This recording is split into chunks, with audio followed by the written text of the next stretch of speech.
Starting off, why do you want this job? I love this city. I mean, I love it. Our residents should feel safe in their community. And not only should they feel safe, they should believe that their safety is prioritized.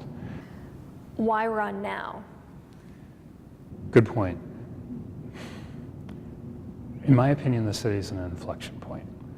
The recent census reveal that we're losing 7,000 residents a year is deeply concerning, especially when you see the investment that's going into the city.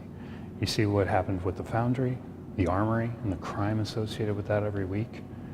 There's concern that people won't reinvest in the city because they don't believe their investment is protected.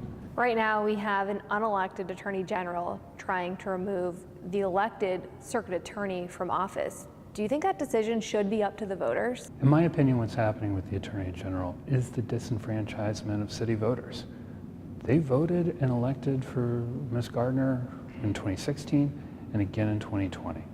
Now, I'm running against her because I believe that I can do a better job, but that's up to the voters. What's happening with the Attorney General is taking away that vote from the city. I trust the city, and I trust the city voters, and I trust they'll make the right decision next August. Ms. Gardner recently held a forum to talk about criminal reform and her focus. You were there. What were your thoughts about what happened that night? I didn't see a forum. What I saw was a re-election rally. And she announced her campaign and her intention to run for re-election. And she held a rally to garner support. There were no questions available from the audience, no questions available for the press to ask. It was not a forum. It was an opportunity for her to announce her candidacy. And I was disappointed to see that it wasn't a forum. When you're waiting for cases 3, 4, 5 years, and these people are sitting in the Justice Center, that's not justice for them. It's not justice for these families and the families of victims who are sitting here waiting for justice to come to them, and it never does. And ultimately, it's not justice for the city. When you're waiting 5 years to prosecute a case, this is always a possibility.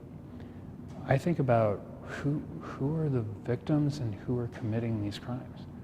They're overwhelmingly young people between the ages of 17 and 28.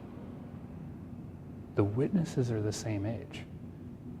When you bring a case 5 years later, I don't know how you were when you were 17, 18 years old. When I was 22, 23, my memory of what happened when I was 17, 18, not great. And it's because by the nature of the age of these people, they're naturally transient. Going to college, getting a first job, moving, graduating high school, graduating college, and then moving again. In order for justice to serve justice, it must be swift.